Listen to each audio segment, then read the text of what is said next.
Hi, everybody. Welcome to my homestead and welcome to my channel. My name is Jared. If you haven't already, please make sure to subscribe. I got an email from Sturkey family. Subject line, just listen to the first few minutes, more hastening.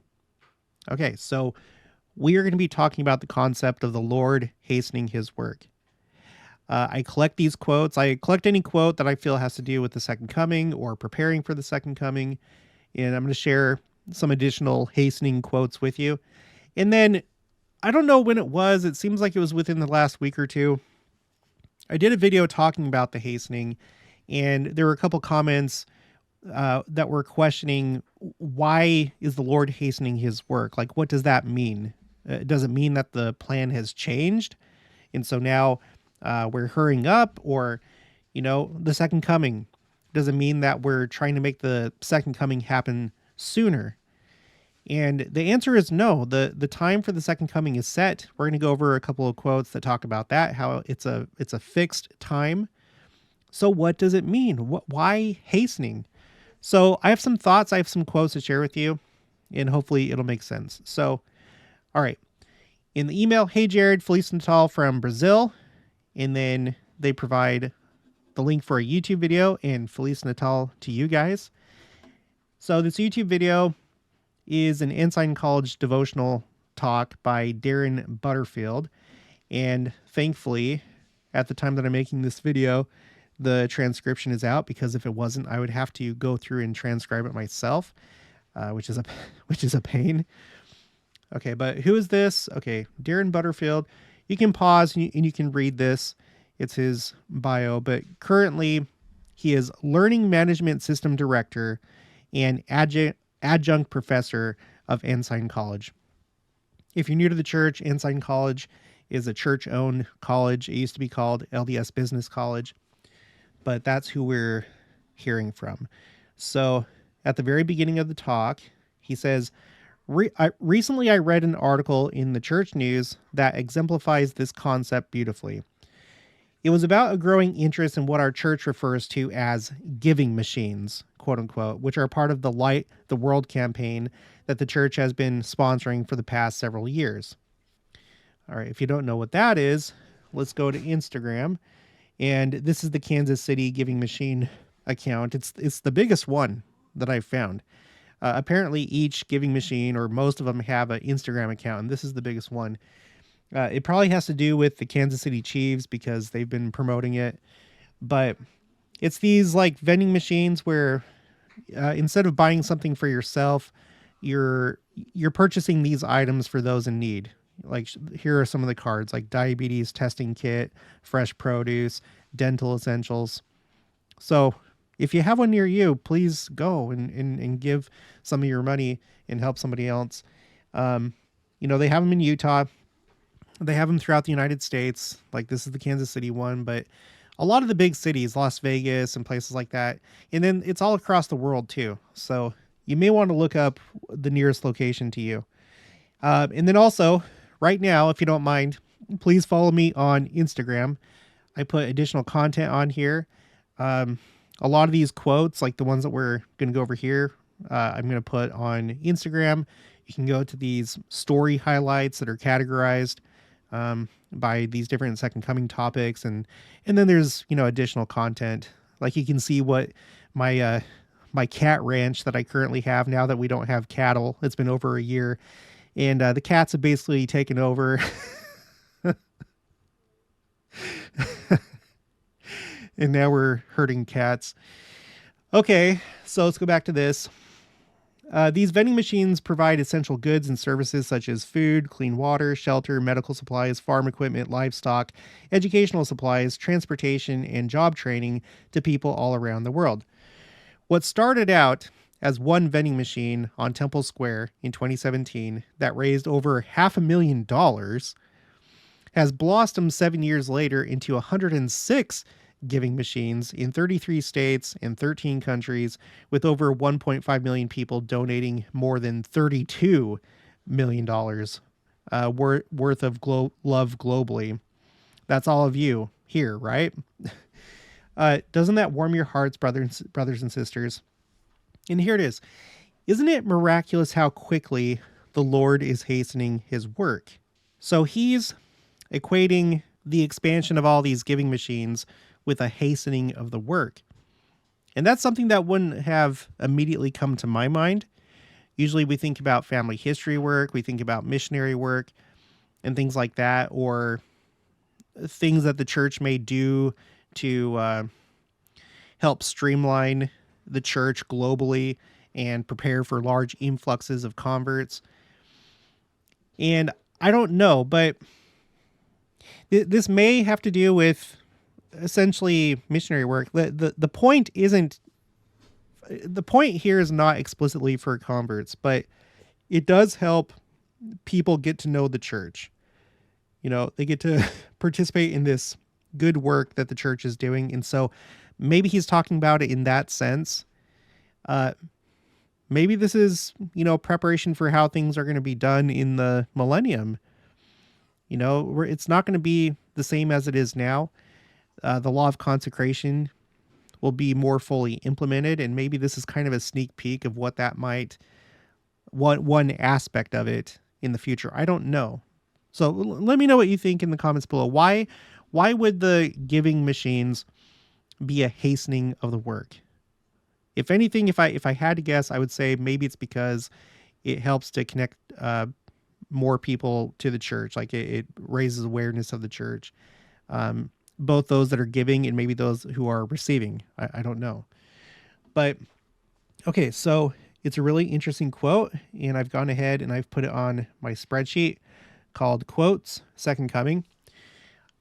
I was starting a new spreadsheet for this called Quotes Hastening, but I realized that it fits in better here. This is a collection of quotes that seem to have to do with the second coming, and there are different topics. So I decided to take any quote that had to do with hastening in column E, putting a label for hastening. Before now, I had these other quotes that I had designated as like growth, quotes talking about growth. So I put growth here in column E. And so I have more work to do. This is an ongoing project. I have a lot to do with this spreadsheet. But if you have quotes that you feel would fit in here really good, then send them to me. And then you can also access this yourself. The link for my spreadsheets is in the description box of each video. So I want to share some of these hastening quotes with you. But before I do, let's try and answer the question, what does it mean that the Lord is hastening his work? Has the plan changed? Okay, first, let's go to my quotes, common misconceptions spreadsheet. And I have two quotes that I want to read from here. Let me zoom in. Okay, this first one is from President Joseph Fielding Smith. This is Doctrines of Salvation, which is supposed to be in italics. Volume 3, page 457. When we become ripe in iniquity, then the Lord will come. I get annoyed sometimes at some of our elders who, when speaking, say the Lord will come when we all become righteous enough to receive him. The Lord is not going to wait for us to get righteous. So here's the first clue. The Lord is going to come and he's not waiting for us. So maybe it's not so much that the Lord is hastening anything necessarily, like with him and his plans. Maybe it's that we are the ones that need to pick up the pace. But anyway, continuing, when he gets ready to come, he is going to come when the cup of iniquity is full. And if we are not righteous then, it will be just too bad for us. For we will be classed among the ungodly, and we will be as stubble to be swept off the face of the earth, for the Lord says wickedness shall not stand. Do not think the Lord delays his coming, for he will come at the appointed time. Okay? The appointed time. So there is no hastening to make the second coming happen sooner. And that's actually how the Jews think. As they're waiting for the Messiah to come for the first time, they think he's coming for the first time. They believe that they have to do a certain amount of good works as a nation, as a people, in order for Messiah to manifest himself. It's like they have to reach a critical mass of like good works and righteousness, keeping the commandments, performing the mitzvot, which is the commandments. And then once they reach a certain threshold, then Messiah will come. And as we anticipate the second coming, that's not how it works. It does not have to do with that. It's up to us to be ready for when he comes. So let's continue. So do not think the Lord delays his coming, for he will come at the appointed time, not the time which I have heard some preach, when the earth becomes righteous enough to receive him. I have heard some men in positions and places of trust in the church preach this, men who are supposed to be acquainted with the word of the Lord, but they fail to comprehend the scriptures. Christ will come in the day of wickedness, when the earth is ripe in iniquity and prepared for the cleansing. And as the cleanser and purifier, he will come, and all the wicked will be as stubble and will be consumed. And then I have this other quote, but I'm just going to read this one from Elder Bruce R. McConkie from his book, The Millennial Messiah, pages 26 to 27. Don't worry about this right here. This is just a way for me to track when I've shared a quote on Instagram and Facebook and stuff. Okay. The time for the second coming of Christ is fixed and certain, as was the hour of his birth. It will not vary as much as a single second from the divine decree. He will come at the appointed time. The millennium will not be ushered in prematurely because men turn to righteousness, nor will it be delayed because iniquity abounds. So it really seems like it has to do with us. I've said before that, and I have to research this a little bit more. I think that Christian Zebarth had sent me, he's one of my subscribers. I think he had sent me something about this before, but so we know that one of the main events of the second coming is the resurrection. And I believe, I could be wrong about this, but I believe that, because when you're resurrected with one of, essentially 4 bodies. You have those that have celestial bodies, those that have terrestrial, telestial, and then you have a very, very, very small group that are sons of perdition. And so when you're resurrected, you have one of those types of bodies. But it would seem to me that you would have to have like your ordinance work done before that happens. Things are done in order.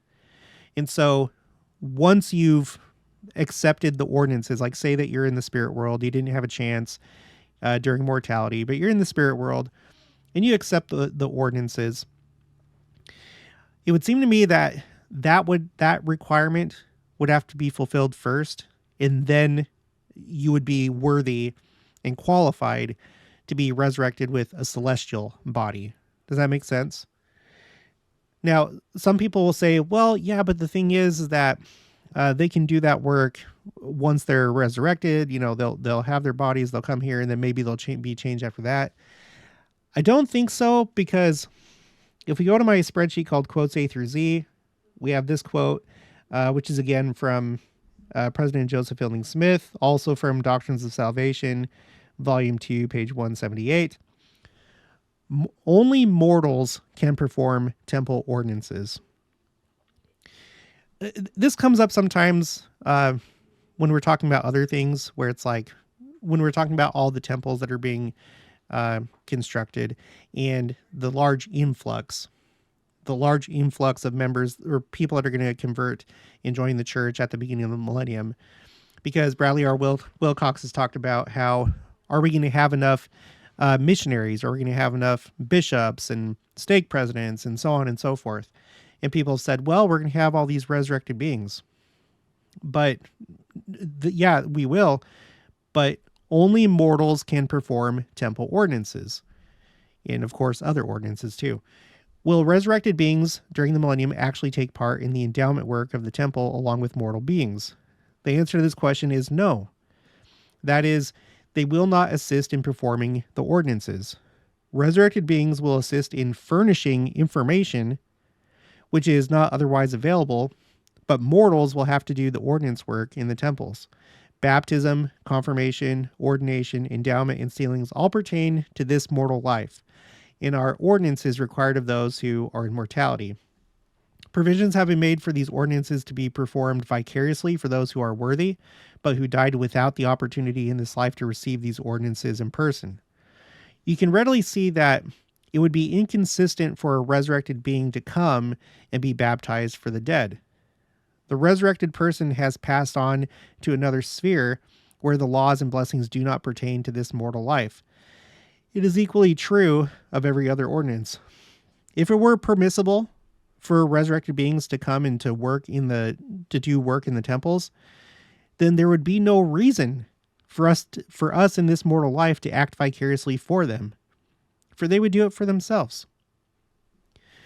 So that's just like the common sense, logical answer. Why would we be doing family history work if they could just do it in the millennium? So when we're talking about a hastening in family history work, maybe some of that has to do with getting them prepared so that they can be resurrected as soon as possible, so that they don't have to wait any longer. So I think that might be part of the hastening. So with family history work, I think it's some of that. And then for us in mortality, we better hurry up. It's like when you're getting ready to go somewhere and you still have to go, like, I don't know, brush your teeth, take a shower, get dressed. The closer you get to that time when it's time to leave, you have to hurry. You have to hurry and make sure everything's ready and that you're ready to go. I have this quote from, I'm just going to go directly to the church website for this one. I have this quote from Elder Neal A. Maxwell of the Quorum of the 12 Apostles. This is the April 1992 General Conference. The name of the talk is My Servant Joseph. And at the end of the talk, he points something out. He says, "Now, my brethren, these are your days in the history of the church. Mark well what kind of days they will be.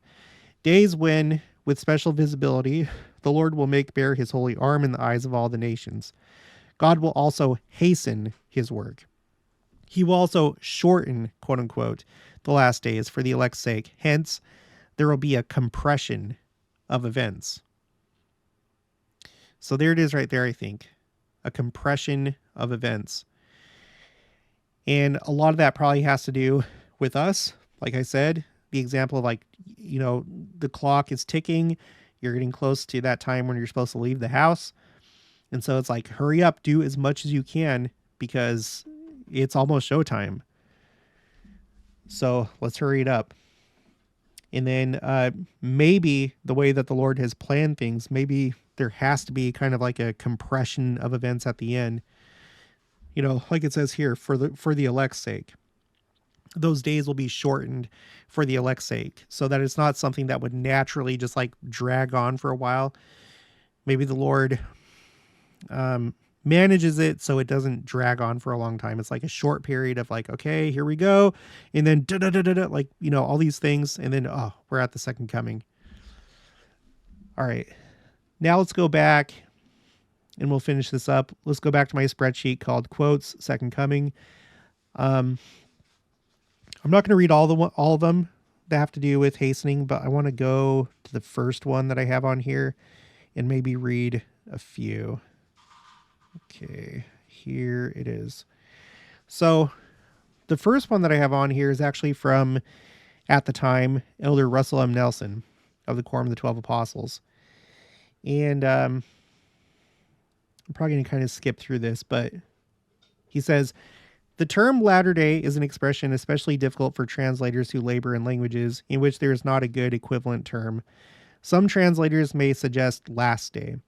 It is true that scriptures foretell the final days of the earth's temporal existence in a telestial sphere.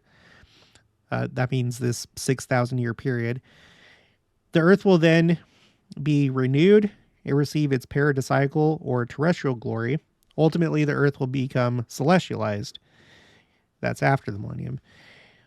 "But its last days must be preceded by its latter days." We live in those latter days, and they are really remarkable. The Lord's Spirit is being poured out upon all inhabitants of the earth, precisely as the prophet Joel foretold. His prophecy was of such significance that the angel Moroni reaffirmed it to the prophet Joseph Smith. For millennia, methods of farming, travel, and communication were largely unchanged from ancient techniques. Developments since the birth of Joseph Smith, however, have risen in remarkable contrast. Joseph Smith had long been foreordained as God's prophet for the restoration of the gospel in the fullness of times. And then he goes on to talk about how technology has hastened. It's increased. It's and it still is. It's like going at an even quicker pace, I would say, nowadays with computers and the internet. Again, it's only been for me. It's only been 11 years that I've had a smartphone. That's a relatively short amount of time. It was right at the time that I was going to the Army, and I was I was like a late adopter of the smartphone. Like all these younger soldiers, they had smartphones, and then finally we got one, and it just like blew my mind. And I don't know, just things are moving really quickly, and so I think you can think of this as a hastening of technology. Just as an example, now with smartphones, you can easily share the Book of Mormon by sharing the Book of Mormon app. So Elder Razban talked about this in his talk called This Day, where he talked about flooding the earth with the Book of Mormon. I actually had a challenge that I was running on this channel where we were trying to get to 10,000 copies of the Book of Mormon shared. And we got to that point, and I may pick it up again at some point, but it just became too much.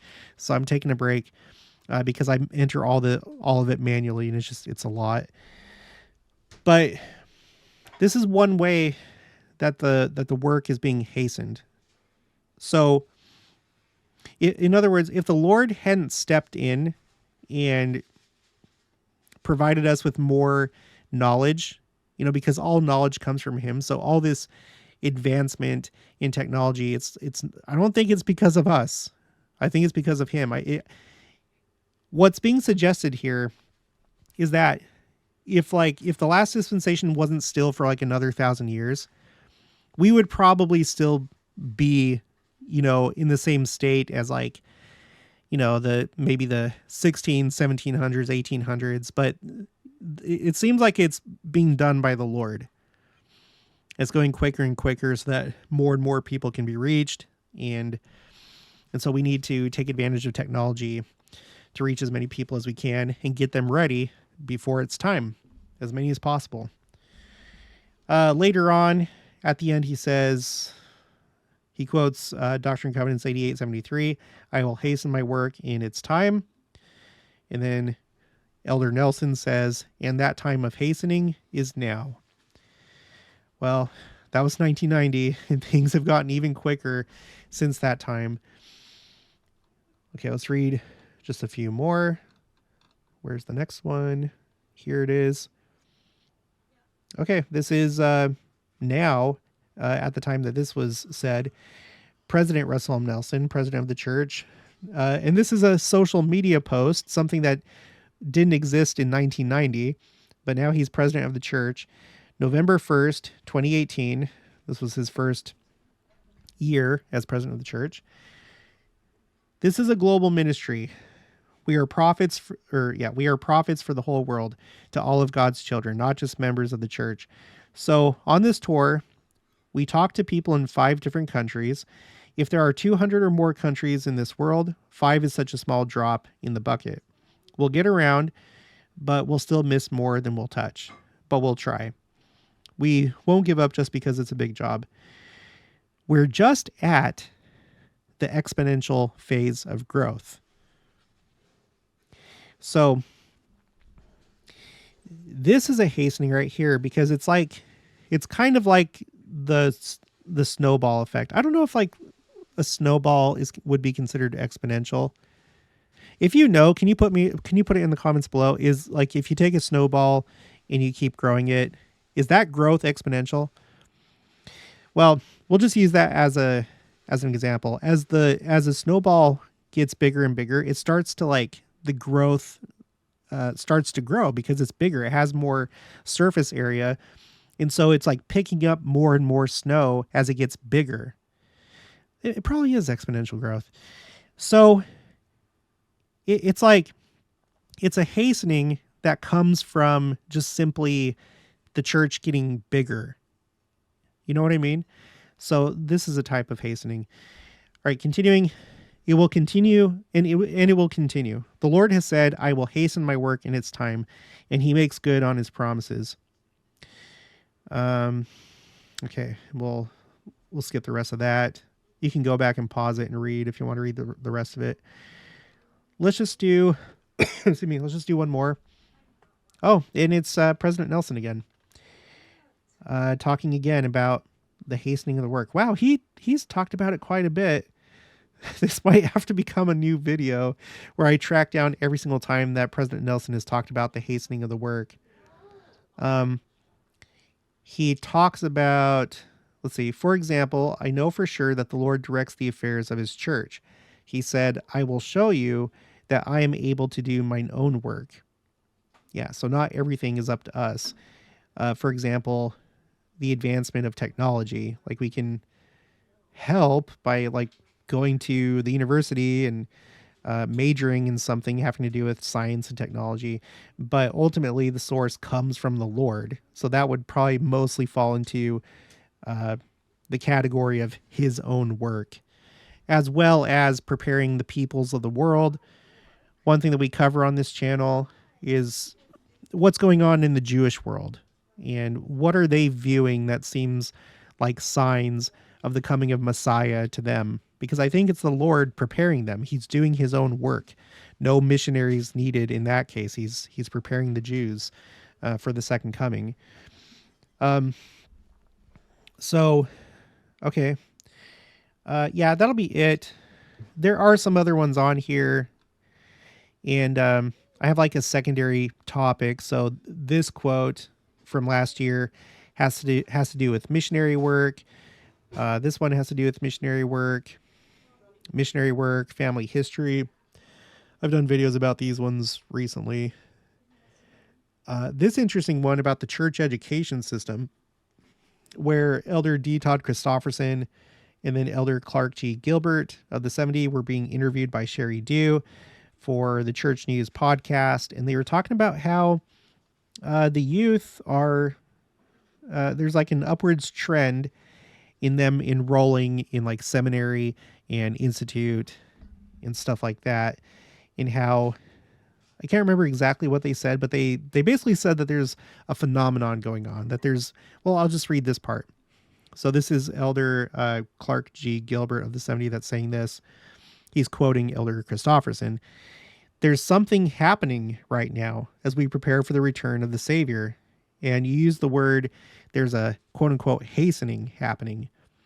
We also think some of what's happening in all of these settings, young adults and youth in temple covenants. So yeah, but there's a deeper phenomenon happening, and we think it is the hastening. So having to do with education, but also the specifically like the church education system, institute and seminary. So, all right. And then here's the most recent one. In fact, I should have put this on there. I usually have like a cell that designates that it's a new item. So yeah, I do believe the Lord is hastening his work. From my own observations, just being a member of the church, a lifelong member of the church, but also just listening to church leadership and how they specify that it's hastening. And no, it doesn't have to do with having the second coming happen sooner. It has to do with getting us ready for when it happens, preparing for the wedding feast, being ready. Okay, well, that's going to be it for this one. If you haven't already, please make sure to subscribe, like this video if you liked it, leave your thoughts and opinions down in the comments below. Also make sure to share it, and I'll talk to you guys later.